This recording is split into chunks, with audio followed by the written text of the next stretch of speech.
अस्सलाम वालेकुम, आप देख रहे हैं डॉन न्यूज़ में का मेज़बान अब्दुल गफ्फार पुरान रिप्ले के एक और एपिसोड के साथ। तो जनाब बेशक अब मैं पाकिस्तान कामयाब तो ना हो सका, लेकिन चलिए अब कहते हैं ना कि एक इवेंट खत्म हुआ, दूसरे इवेंट की बारी है। क्रिकेट सीजन बड़ा ज़बरदस्त ऑन है, क्योंकि एशिया कप में हमने सनसनीखेज मैचेस देखे क्योंकि पाकिस्तान टीम फाइनल में इतना अच्छा नहीं कर सकी। श्रीलंका की टीम ने ट्रॉफी उठाई, आप सामने देख सकते हैं, और ये ट्रॉफी हमारे पास भी आ सकती थी, लेकिन श्रीलंका 6ठी मरतबा एशियन चैंपियन बना, भारत 7 मरतबा, पाकिस्तान सिर्फ 2 मरतबा। ये दुख हमारे पास इस वक्त अंदर ज़रूर मौजूद है कि हम एक और टाइटल क्यों ना जीत सके। लेकिन श्रीलंका द डिज़र्विंग चैंपियंस, क्योंकि जिन हालात में और जिस तरह वहाँ पर जो है, इससे पहले अगर आपको याद होगा बड़े बड़े क्रिकेटर उनके पास रहे 5-6 साल पहले तकरीबन, जब जयवर्धने थे, इसी तरह कुमार संगकारा, उससे पहले मुरलीधरन की बात करें, जयसूर्या की बात करें, बट ये श्रीलंकन टीम जिसने ऑस्ट्रेलिया को भी होम ग्राउंड में जो है वो टफ टाइम दिया था, 5 और 5 यानी कि 10 जो है ना वो मैचेस हुए थे 3 फॉर्मेट में, जिसमें श्रीलंका 5 मैचेस जीतने में कामयाब रहा। तो पता चल गया था कि ये श्रीलंकन टीम कुछ कर दिखाने के मूड में है,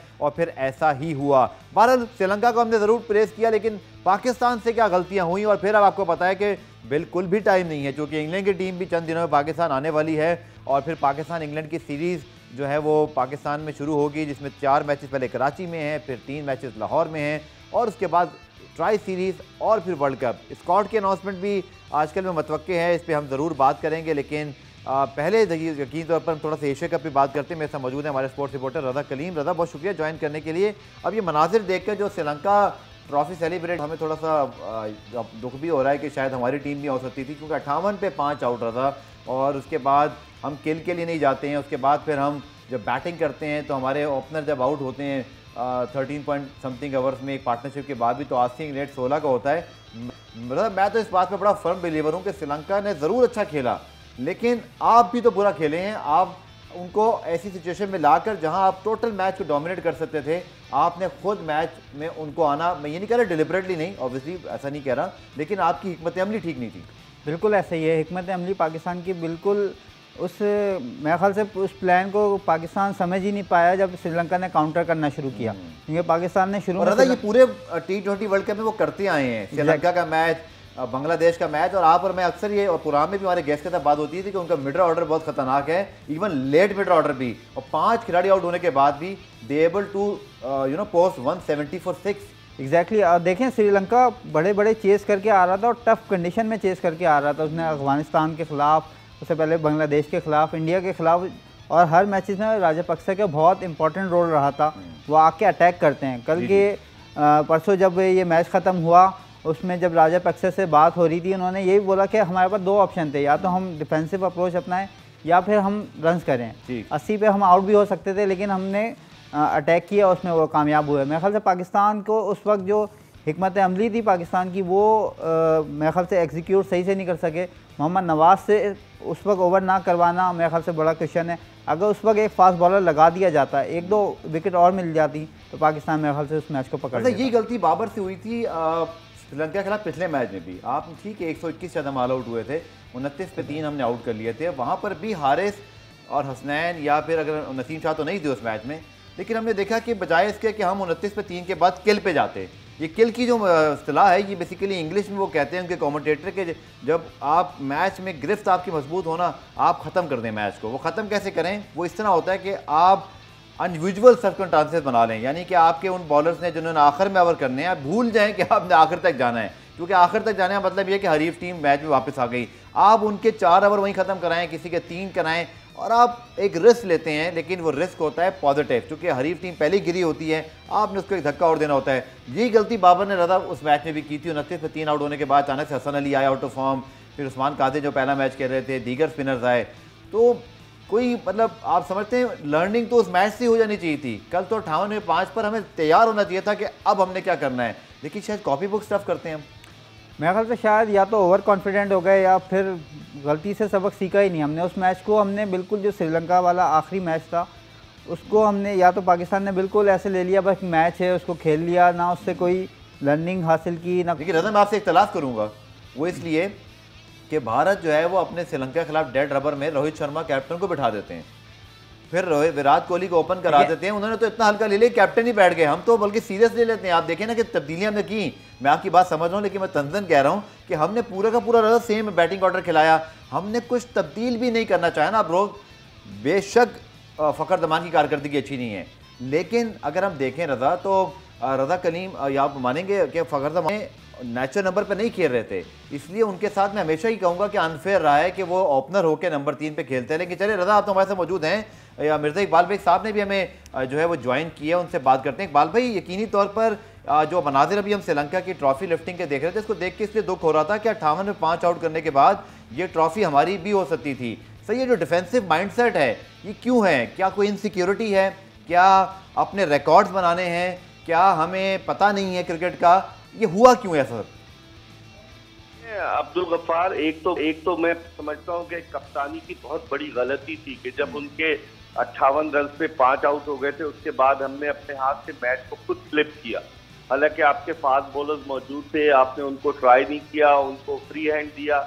अगर हसारंगा या राजापक्सा कोई भी उस वक्त आउट हो जाता तो श्रीलंका की टीम जल्दी आउट हो जाती। लेकिन बाबर आजम ने पता नहीं क्या उनके जहन में था, इफ्तिखार अहमद को बॉलिंग के लिए लाए या उनका सिलेक्शन जस्टिफाई करने के चक्कर में थे, और 3 ओवर उनसे कराए। और जो आपका टॉप का बॉलर था जिसने 8 विकेटें सबसे ज्यादा इस टूर्नामेंट में ली थी, मोहम्मद नवाज को सिर्फ 1 ओवर कराया जिसमें उसने 3 रन दिए।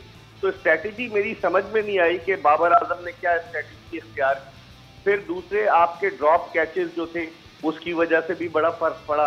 मैं समझता हूँ पाकिस्तान टीम की वो बॉडी लैंग्वेज ही डिफरेंट हो गई जब राजापक्से और हसारंगा ने मारना शुरू किया।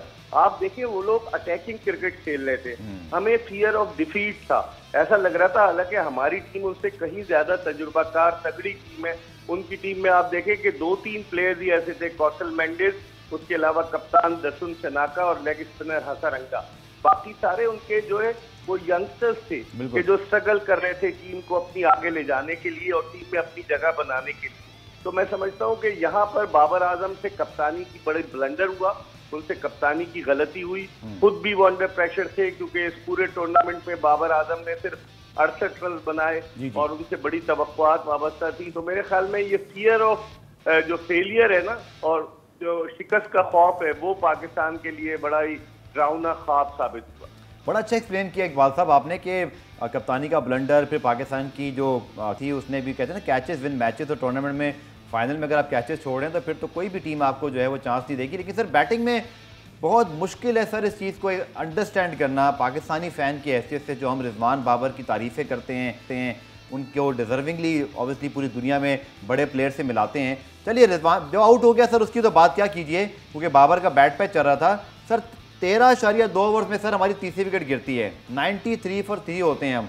आस्किंग रेट था 8 पॉइंट समथिंग, जो चला गया सर स्ट्रेट 16 पॉइंट तक, यहाँ तक कि जब खासतौर पर रिजवान की विकेट गई 16 ओवर में तो 15 रन पर ओवर था। सर किस तरह इसको हम जस्टिफाई करें, मतलब क्या दुनिया के बेहतरीन प्लेयर ऐसे खेलते हैं?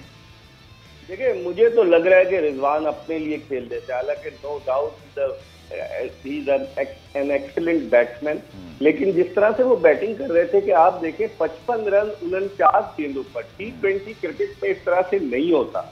और जबकि आप सेट हो गए हैं, आप जब आपने खुद बताया कि 13वें ओवर में आप आउट हो रहे हैं, सेट होकर आप आउट हो रहे हैं, तो बाकी आने वालों पे तो आप प्रेशर छोड़कर जा रहे हैं ना। हालांकि फिर भी 8 का एवरेज था, 8.3 का, लेकिन इसको अचीव कर सकते थे। मैं समझता हूँ कि बहुत ज्यादा हम लोग डॉट बॉल्स कंज्यूम करते हैं। आप देखें कि जब ओवर श्रीलंका का शुरू हुआ तो 9 रन तो बगैर कोई गेंद डिलीवर किए हुए हमें मिल गए थे, एक्स्ट्रा बोनस मिले हमें। और फिर उसके बाद पावर प्ले में हम उसको पावर प्ले को सही तरीके से यूटिलाइज नहीं कर सके। ठीक है, बाबर आउट हो गया, लेकिन उसे हमें यूटिलाइज तो करना चाहिए था। फखर भी जल्दी आउट हो गया। रिजवान तो एक सीजन कैंपेनर है और नंबर 1 बैट्समैन है T20 रैंकिंग के, लेकिन जिस तरीके से गुज़िश्ता चंद मैचेस में वो डॉट बॉल खेल रहे हैं, चाहे वो अफगानिस्तान के खिलाफ तो जल्दी आउट हो गए, दीगर टीमों के खिलाफ, भारत के खिलाफ या और जगह, उससे ये लग रहा है कि या तो उन पे बहुत ज्यादा प्रेशर है कि उन्होंने अकेले ही लेकर जाना है। अगर अकेले लेकर जाना है तो फिर आपको रन रेट को भी तो एक्सेलरेट करना होगा ना। ये तो नहीं कि आप अपनी इनिंग्स खेलेंगे, आप 50 कर लेते हैं। बात भी जो आपने बात की ना कि मुझे ही लेकर जाना है, मुझे लगता है यही प्रॉब्लम है कि आपकी टीम में 11 खिलाड़ी हैं, लेकिन सिर्फ 2 खिलाड़ी समझते हैं कि हम सब अच्छा खेल सकते हैं। नीचे कैच, क्विक ब्रेक ले रहे हैं और वापस आके रजा और इकबाल भाई से बात करते हैं इस शॉर्ट कमर्शियल ब्रेक के बाद।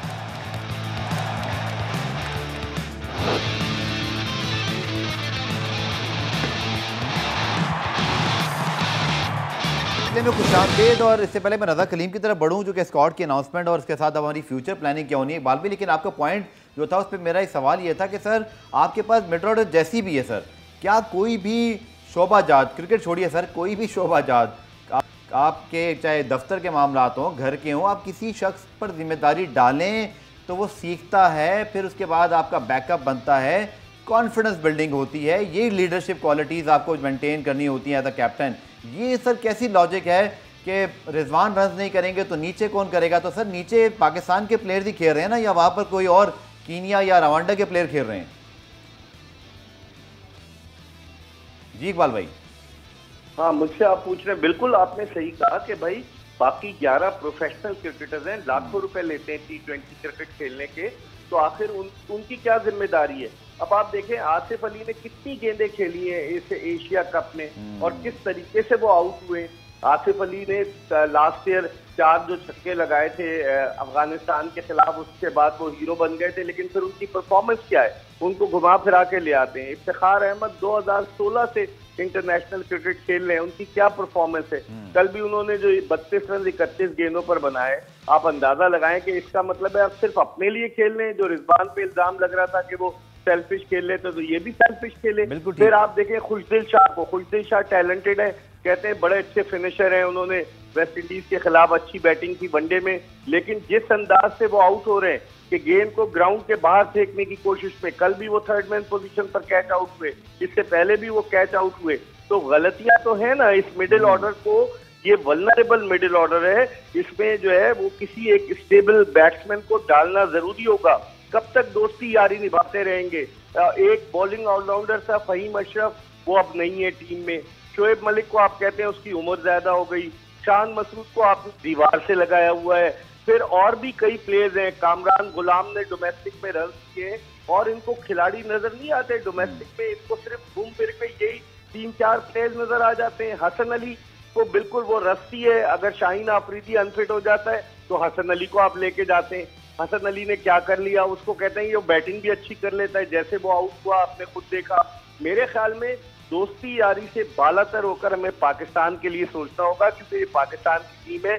1-2 दिन में वर्ल्ड कप की अब्दुल गफ्फार टीम अनाउंस होने वाली है, सिलेक्शन कमेटी सर जोड़कर बैठी है कि क्या करें। मेरे ख्याल में अगर यही टीम गई ऑस्ट्रेलियाई विकेटों पर तो हमारे लिए बहुत मुश्किल सूरत हाल पैदा होगी। आपने कहा ना सर जोड़ के, मुझे लगता है सर पकड़ के बात करने की सिचुएशन आ गई, लेकिन आप मौजूद रहिएगा। मैं स्क्वाड के अनाउंसमेंट पर ज़रूर आपकी राय लूँगा कि हमारे पास ऑप्शन क्या है। लेकिन रज़ा पहले इस एशिया कप वाले मामले को फिनिश करते हैं कि अगर आप देखें तो almost written on the wall कि इफ्तिखार अहमद जब भी परफॉर्म करते हैं उनकी परफॉर्मेंस इसी तरह की होती है, इम्पैक्ट लेस होती है, यानी कि वो रन्स तो करते हैं बट वो उसके अंदर ना एक वो काट नहीं होती। अब देखिए सूर्य कुमार यादव एक मैच खेले, मैचेस तो सारे खेले, लेकिन उनको चांस पूरा मिला, उन्होंने एक ग्लिम्स दिखाए और शायद इसी एक्सपीरियंस से वो सीख जाएंगे। हम हैदर अली को कब खिलाएंगे? इसी तरह आजम खान दुनिया की बेहतरीन T20 लीग में पिक हो रहा है सिर्फ एक बात की वजह से। आपको पता है डेटा और मैचअप्स हैं कि 145 का स्ट्राइक रेट है अगेंस्ट स्पिनर उसका, और मिडल ओवर के अंदर छक्के लगाता है। ठीक है, उनकी फिटनेस से बात की जा सकती है, कंसिस्टेंसी पर, लेकिन पूरी दुनिया में उनको जो पिक किया जा रहा है इंटरनेशनल कोचेस, क्या उनको उनकी क्रिकेट सेंस कम है या हमारी बहुत बेहतर हो गई है? देखिए मेरे ख्याल से तो सिलेक्शन पे सवालात हैं ही, लेकिन मेरे ख्याल से ये जो पाकिस्तान को अपना गेम प्लान चेंज करना पड़ेगा। ये गेम प्लान चेंज होगा तभी ये जो सिलेक्शन के जो मामलात हैं, कौन पिक होना है, मतलब भी कहना चाह रहे टीम में जो भी आ जाए अगर यही टॉप 3 रहा, यही अप्रोच रही, क्योंकि देखिए तो ये अप्रोच यही है कि शुरू वाले जो 2 हैं वो एंड तक लेके जाएंगे, आखिरी वालों को 1 ओवर 2 ओवर मिलेगा, उसमें आगे हिटिंग करनी है। लेकिन ऐसा हर बार नहीं हो सकता, एक दफ़ा एक बैट्समैन चल सकता है, 2 दफ़ा चल सकता है, हर बार ऐसा नहीं हो सकता कि हर बार आके आपको मैच जिता दे। ऐसे प्लेयर होने चाहिए, अगर आपको ज़रूरत है हिटिंग करने की हिटिंग करे, अगर ऊपर से विकेटें गिर जाती हैं तो वो स्टे करे और फिर जब हिटिंग की ज़रूरत हो हिटिंग करे। लेकिन हमारे साथ मसला ये है कि ऊपर वाले रोक के खेलते हैं और नीचे वाले हिटिंग करते हैं। ऐसा प्लेयर अभी कोई मिडिल ऑर्डर में नज़र नहीं आ रहा जो ज़रूरत के मुताबिक खेल सके। सर जो आपकी प्लानिंग है ना सर, इसमें अगर आप ग्रैंड मैक्सवेल को भी डाल दें, आप जो है ना वो दुनिया किसी बड़े प्लेयर को डाल दें, बेन स्टोक्स तो अब रिटायर हो गए, लेकिन उनको भी डाल दें तो वो भी नहीं कर पाएंगे, जो कि 36 पर 70 तो कोई कर नहीं सकता। इमरान भाई चलिए, अब कहते हैं ना जो हुआ वो हुआ, रात गई बात गई, अब बोझल दिल के साथ यही बात कर सकते हैं, जो कि अब इंग्लैंड आ रहा है सर पे, फॉरेन मैचेस हैं, फिर ट्राई सीरीज़ है, फिर वर्ल्ड कप है। अब सर करना क्या पड़ेगा? दूसरा खामोशी छाई हुई है, दुनिया भर में स्क्वाड अनाउंसमेंट हो रही है, पता चल रहा है हमारे यहाँ ज़रा भी सन्नाटा है पूरा कि कब टीम अनाउंस होगी, कब नहीं होनी है, कोई ऑफिशियल इस पर कम्युनिकेशन हो नहीं रही है। इकबाल साहब क्या सोच विचार हो रही है, क्या कन्फ्यूजन हैं? देखिए, आसिफ अली की अगर आप बात करते हैं, 17 गेंदे खेले, 25 रन बनाए। खुशदिल खान जो है, खुशदिल शाह जो है, वो 26 गेंदे खेले, 17 रन बनाए। और फिर उसके बाद अगर आप देखें कि दुनिया के नंबर 1 और नंबर 2 जो बैट्समैन है रिजवान, उसने 281 रन 245 गेंदों पर बनाए। और इसके अलावा बाबर आजम ने जो 68 रन बनाए वो 72 गेंदों पर बनाए। तो आप बताएं ना, ये स्ट्राइक रेट क्या इकबाल भी कहते हैं कलामी फखर जमान जो बहुत जारहाना मिजाज है सर, अपने नंबर पे नहीं खेल रहे। ठीक है, मैं ये नहीं कह रहा कि उनको इस तरह आउट होना चाहिए था, रन नहीं बनाना चाहिए थे, लेकिन सर उनके साथ ज्यादती नहीं हो रही कि एक ओपनर जो है उसको आप नंबर 3 कर दें और उसको फिर पावर प्ले के बाद उसकी बैटिंग आए, उसका पूरा फ्लो ही टूट चुका हो। मुझे तो फखर जमान से इसलिए हमदर्दी है कि उसको अपना नंबर नहीं मिलता सर। दरअसल बाबर और रिजवान जो है ओपनिंग स्लॉट नहीं छोड़ना चाहते ना, क्योंकि शुरू में उन्हें गेंदें मिलती खेलने को। अभी मैंने आपको बताया ना कि रिजवान ने जो 245 गेंदें खेली पूरे एशिया कप में, 281 रन, ठीक है, मान लिया 21 चौके और 6 छक्के मारे। आप मुझे बताएं कि एक बैट्समैन जो T20 क्रिकेट का नंबर 1 बैट्समैन है वो इस तरह से खेलेगा?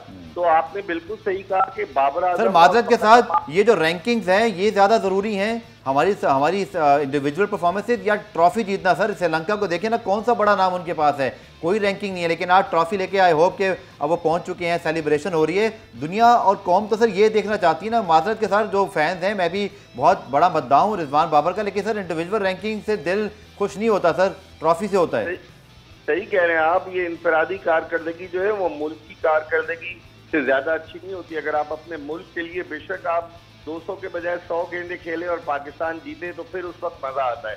और खास बात आप देखें अब्दुल गफ्फार के श्रीलंका की टीम जब इस एशिया कप में आई खेलने के लिए तो गुज़िश्ता 11 में से 9 T20 हार चुकी थी वो, और फिर वो वर्ल्ड कप में भी क्वालिफाई नहीं कर सकी। वर्ल्ड कप के क्वालिफाइंग राउंड खेलेगी जो 16 अक्टूबर से शुरू हो रहे हैं, लेकिन उसके बावजूद उनके यंगस्टर्स ने, चाहे राजापक्सा हो, चाहे मधुचंद हो जो उनका फास्ट बॉलर हो, उसके अलावा उनके यंगस्टर्स ने, उनका जो दूसरा फास्ट बॉलर है करुणा रत्ने, किस तरीके से परफॉर्म किया।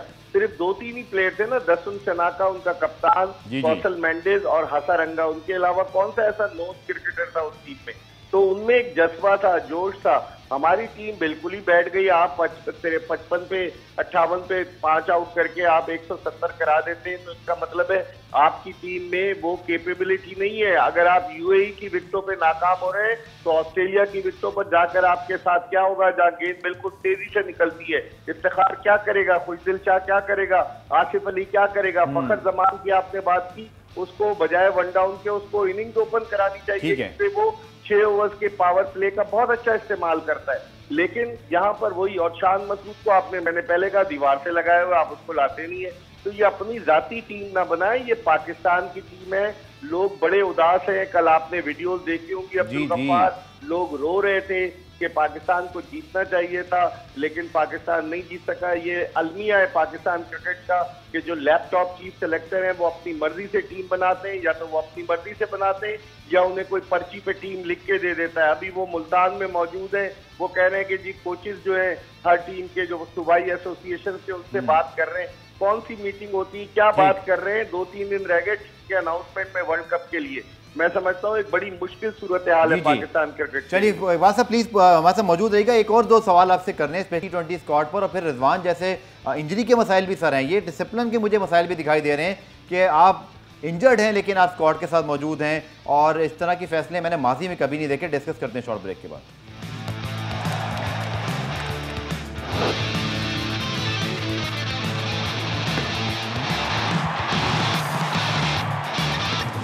रिप्ले में खुशामदीद। रज़ा कलीम से मैं ज़रूर बात करूंगा, लेकिन इकबाल साहब मेरे ज़हन में एक पॉइंट ये भी आया कि आप ये देखें कि पाकिस्तान सुपर लीग के दौरान इंटरनेशनल प्लेयर्स जिनको बहुत भारी मुआवजे पे लाया जाता है, अगर उनको मामूली इंजरी हो जाए तो इतना सर सेल्फ डिसिप्लिन होता है फ्रेंचाइजीज में भी कि वहाँ पर हालांकि वो चाहें कुछ कर सकते हैं, क्योंकि सारी बात आपको पता है फ्रेंचाइज के पावर होती हैं, लेकिन सर फ़ौरन रिप्लेसमेंट हो जाती है। फ़ौरन आप फिट खिलाड़ी को जो है ना शामिल करते हैं, अनफिट खिलाड़ी घर चला जाता है चाहे जितना बड़ा नाम हो। सर मोहम्मद रिजवान विजिबली लड़खड़ाते हुए, और जाहिर बात है हम ये भी कहते हैं कि उनके साथ भी शायद ये बुरा हो रहा है कि वो मुसलसल खेल रहे हैं तो इंजर्ड हो रहे हैं, लेकिन सर ये किस तरह की हमारी प्लानिंग है कि हम रिजर्व विकेट कीपर स्क्वाड में आने ही नहीं देते, हम चाहते ही नहीं कि कोई दूसरा गुरूम हो जाए। बिल्कुल आपने सही कहा अब्दुल गफ्फार। मैं समझता हूँ कि रिजवान और बाबर इतने पावरफुल हैं कि वो अपनी मर्जी के लड़के भी सिलेक्ट कराते हैं, और अगर इंजर्ड हो जाते हैं रमीज राजा बतौर चेयरमैन पाकिस्तान का इतना बड़ा नाम, उनके होते हुए प्लेयर्स पावर मौजूद है, आप ये कह रहे हैं? बिल्कुल मैं सही कह रहा हूँ कि प्लेयर्स पावर मौजूद है। रमीज राजा तो खुद कल आपने देखा दूसरी नशिस्त पे बैठे हुए थे, वो तो गंगोली उनके आगे बैठे हुए थे। तो ये तो पाकिस्तान क्रिकेट बोर्ड की अहमियत है। लेकिन मैं समझता हूँ कि पावर प्ले को खत्म करना चाहिए। आपने बिल्कुल सही निशानदेही की कि चले मुत्तहिदा अरब अमारात तो नजदीक था कि अगर विकेट कीपर इंजर्ड हो जाता है तो कोई दूसरा चला जाए, लेकिन ऑस्ट्रेलिया में क्या करेंगे आप? और रिजवान जिस तरह से फिटनेस को वो स्ट्रगल कर रहे हैं, आप देखिए ना, इस टीम में कोई पूछने वाला नहीं है। शाहीन शाह अफरीदी को बजाय उसको के रीहैब कराते, उसको आप पहले नेदरलैंड ले गए, नेदरलैंड से आप उसको शारजा ले आए, टीम के साथ बिठा रहे हैं। आप उसको ऊपर काम करें क्योंकि वो हमारा एसेट है, उसकी जरूरत है हमें T20 वर्ल्ड कप में। इसी तरीके से वसीम जूनियर साहब भी अनफिट हो गए, वो वही मौजूद थे। तो कोई डिसिप्लिन है पाकिस्तान टीम में? मुझे तो लग रहा है हेड कोच सकलैन मुश्ताक और बैटिंग कोच मोहम्मद यूसुफ सिर्फ नौकरी कर रहे हैं, और सकलैन आकर डिफेंड भी करते हैं कि जी वो कंकशन उसको हो गया था, तो भाई आपने क्यों नहीं रिप्लेसमेंट किया शादाब खान का? आप तो इंग्लैंड के साथ भी रहे, आप वेस्ट इंडीज के साथ भी अटैक रहे। तो मेरे ख्याल में ये लोग सिर्फ नौकरियां कर रहे हैं, और पाकिस्तान क्रिकेट के लिए बड़ा मुश्किल सूरत हाल है। मैं बता रहा हूँ आपको, बार बार कह रहा हूँ कि इस सूरत हाल में आप तवक्को न रखें कि हम T20 वर्ल्ड कप जीत कर आएंगे। रमीज राजा कहते हैं कल बार बात करते हैं कि T20 वर्ल्ड कप जीतेंगे। आप श्रीलंका जैसी नातजुर्बाकार टीम से हार रहे हैं, आप डरते हैं इब्तिदाई 6 ओवर्स में स्ट्रोक्स खेलते हुए। आप देखें उनकी विकेटें गिर रही थी धड़ाधड़, लेकिन उसके बावजूद उन्होंने जारहाना अंदाज इख्तियार किया रखा और पाकिस्तान को बैकफुट पर करने की कोशिश की और करने में कामयाब हो गए। मैं समझता हूँ बड़ी इंतहाई ये नागुफ्ता सूरत हाल है। ठीक है, बहुत बहुत शुक्रिया इकबाल साहब आपके तफसीली तज्जिए के लिए।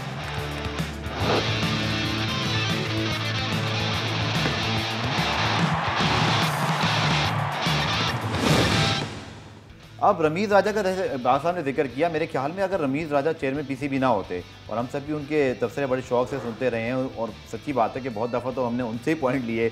मैं भी उस तैयारी करने से पहले एक दिन पहले शो से उनके पॉइंट सुनता था कि बहुत अच्छी कंस्ट्रक्टिव क्रिटिसिज्म होती थी, बहुत ही ऑन स्पॉट 2 मिनट की उनकी वीडियो होती थी। मेरे ख्याल में कल तो वो बहुत ज़्यादा गुस्से होते कि ये किस तरह की हमने प्लानिंग की और क्या, लेकिन ओहदा जब मिल जाता है तो ऑब्वियसली फिर आपको जिम्मेदारी से बोलना पड़ता है। वो तो डिफेंड कर रहे थे कि ये टीम फाइनल में पहुंची है, वर्ल्ड कप में अच्छा कर लेंगे।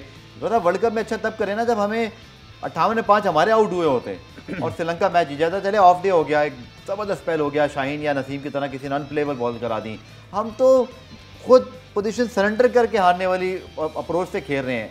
ये अप्रोच जब आपकी बात ठीक है, कोई मर्जी से इस टीम में आ जाए, जो मर्जी मिडल ऑर्डर आप कर लें, आज मिडल ऑर्डर में आप ग्लेन मैक्सवेल को भी शामिल कर लें, बेन स्टोक्स भी ले आएँ, लेकिन जब उनके पास 15 ओवर के बाद बारी आएगी तो फिर इस तरह की बातें आप समझते हैं कि फैसले उनको करने हैं तो फिर सिलेक्शन पे करें पहले, उसके बाद फिर इम्प्लीमेंटेशन ऑफ प्लान हो, फिर ये बातें अच्छी लगती हैं। देखें बिल्कुल ऐसे ही है। चेयरमैन पीसीबी का आपने बोला, उन्होंने बाद में जो मीडिया से टॉक की उसमें डिफेंड किया।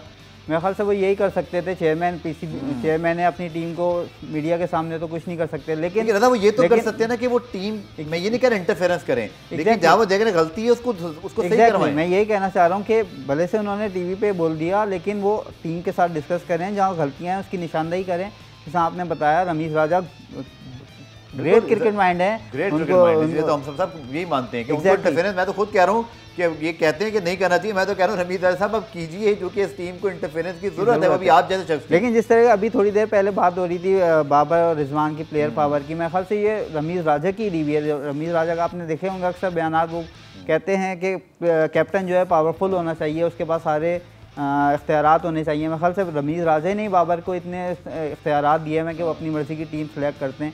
मेरे ख्याल से थोड़ा बहुत इख्तियारात का इस्तेमाल ठीक हो रहा है। देखें अब पाकिस्तान टीम हारी है तो इस पर सवालात तो उठेंगे, लेकिन इससे पहले तक अगर आप जाएँ तो मेरे ख्याल से यही था कि पाकिस्तान की टीम अच्छा परफॉर्म कर रही थी, फाइनल तक पहुँची है। लेकिन मैंने जैसे पहले बताया, पाकिस्तान के गेम प्लान पे सवालात हैं, पाकिस्तान को अपनी हिकमत अमली चेंज करनी पड़ेगी। उसके मुताबिक कहते हैं ना कि जीत कभी कभी चीज़ों को छुपा देती है। नीदरलैंड्स में भी आप मुझसे ज़्यादा डेस्क पे क्लोजली मैच देख रहे होते हैं, वहाँ भी नीदरलैंड ने हमें टफ टाइम दिया 2 मैचों में तो, और एक मैच में तो जीत के करीब आ गए थे। अफगानिस्तान के खिलाफ आपका टोटल मिडल ऑर्डर क्लैर से एक तारीखी 2 छक्के लगे तो आप मैच जीत सके। श्रीलंका के खिलाफ भी आप बुरी तरह शिकस्त से 2-4 हुए। भारत ने भी पहले मैच में आपको शिकस्त से 2-4 किया, तो कोई ऐसी परफॉर्मेंस नहीं है। ठीक है, बाकी टीमें चूंकि अच्छा नहीं खेली तो भारत के ऊपर भी तनकीद हो रही है, और ठीक होगी क्योंकि वो एशिया कप के फाइनल में नहीं पहुंचे, लेकिन दादा हमारी खामियां मौजूद रही हैं और हम उसको नज़रअंदाज करते रहे और वही एक्सपोज हुई हैं। फिर देखिए ये वही बात है, यही मैचेस नहीं, इससे पहले के काफ़ी मैचेस हैं, लेकिन इसकी सारी वजह यही है कि उनका जो गेम प्लान उन्होंने बनाया हुआ है कि वो ऊपर वाले खेलेंगे, नीचे वाले को आखिर में आके टाइम दिया जाएगा, लेकिन वो बार बार नहीं हो सकता। इनको एक गेम प्लान अपना तब्दील करना पड़ेगा, तभी जाके मेरे ख्याल से पाकिस्तान की उसमें बेहतरी आएगी। और रमीज़ राजा को भी अब थोड़ा इंटरफेयर करना पड़ेगा, क्योंकि पाकिस्तान जीत रही थी, देखें हुकूमत चेंज हुई लेकिन अभी तक रमीज़ राजा की नहीं गई थी। लेकिन जैसे पाकिस्तान परसों हारा, कल पंजाब असम्बली में करारदाद जमा हो गई है रमीज़ राजा के अगेंस्ट कि इनको चेयरमैनशिप से हटाया जाए, पाकिस्तान की टीम परफॉर्म नहीं कर रही। वो वज़ीर-ए-आला पंजाब से उससे पहले मिल चुके थे, तो मेरे ख्याल में कोई ज़्यादा मसला होगा नहीं, मतलूबा वोट नहीं होंगे। मैं खबर बता रहा हूँ कि ये इस तरीके की मौका मिल गया ना, मौका मिल गया, क्योंकि पाकिस्तान ऐसे अगर हारती रही तो फिर मेरे ख्याल से रमीज़ राजा के लिए तो बिल्कुल उनको आखिर में अब रिजवान की इंजरी के बाद एक विकेट कीपर नहीं होना चाहिए हमारे पास इंग्लैंड स्क्वाड में। और फिर जैसे अब आपके 7 मैचेस हैं रजा, मैं तो ये कह रहा हूँ कोई भी खिलाड़ी खुदा के लिए उसको 7 मैचेस ना खिलाइएगा कि वर्ल्ड कप से पहले ही उसको इंजरी हो जाए, उसको फटीक की प्रॉब्लम हो जाए, वो थकावट का शिकार हो जाए। तो हमारे पास तो रजा 4 मैचेस कराची, 3 मैचेस लाहौर। आप तो मैं कहता हूँ 2 डिफरेंट स्क्वाड तो ना अनाउंस करें, वो तो नहीं होता, लेकिन आप 4 मैचेस पूरे एक यंग लड़के को दें, 3 पूरे दें और कंपटीशन कराएं, कौन बेस्ट हो सकता है। This is the best opportunity है, क्योंकि ये हमें याद रखना है इंग्लैंड की टीम आ रही है, चाहे वो इंग्लैंड की बी टीम है या 1.5 टीम है, यानी इनकी आधी टीम थोड़ी सी कम है, लेकिन वो आपको T20 मेथड सिखा के जाएंगे कि T20 खेलने कैसे है। देखें बिल्कुल T20 कोई भी टीम हरा सकती है, जो कल श्रीलंका की टीम जीती है ना परसों, ये जब ये यंगस्टर फर्स्ट टाइम खेले थे ना जब पाकिस्तान की सीरीज़ में 2019 में, ये इसमें बहुत कम लोगों को याद है, बेस्टर प्लेयर हमें वाइट वॉश करके गए थे, 3-0 हराया था पाकिस्तान को। बिल्कुल उस वक्त तो अननोन थे, अब तो इसमें फिर नोन नाम थे, बिल्कुल हल्का नहीं लिया जा सकता इंग्लैंड की टीम को। और रिजवान को मेरे ख्याल से बैकअप लाजमी रखना पड़ेगा, बैकअप हमारे पास होना चाहिए। रजा कलीम की बात जो हमारा यही आई थिंक पाकिस्तान को जरूरत है। रजा बहुत शुक्रिया इकबाल साहब मौजूद थे पहले, आपका शुक्रिया। पुराना रिप्ले में आज के लिए इतने, कल दोबारा से मुलाकात होगी, तब तक के लिए अल्लाह हाफिज़।